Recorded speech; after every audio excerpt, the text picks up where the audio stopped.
So so আজকে আমরা এসেছি হচ্ছে অনির্বাণের বিরিয়ানি খেতে। একটা বাচ্চা খুব চিৎকার করছে, মানে কথা শুনতে পাচ্ছ কিনা জানি না। এবং আমিও কাজবাজ করে এসেছি, মাই ম্যানও কাজবাজ করে এসছে। এই যে কোথায় এসছো? অনির্বাণ। তো অনির্বাণের সবাই অনির্বাণ চেনো, এটা বলার কিছু নেই। তো এটা হচ্ছে অ্যাম্বিয়েন্স। দিদি হ্যাঁ দিদি এখানে প্লেট দিচ্ছে, কি অর্ডার করেছে সেটা পরে বলছি। C the ambience.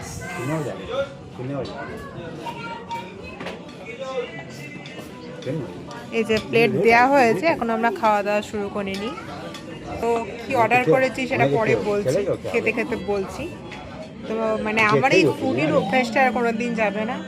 তুমি কি রোগা হতে চাও? চাও না? আমাদের আর সম্ভব না। তো আজকে খেয়ে দিয়ে যাই।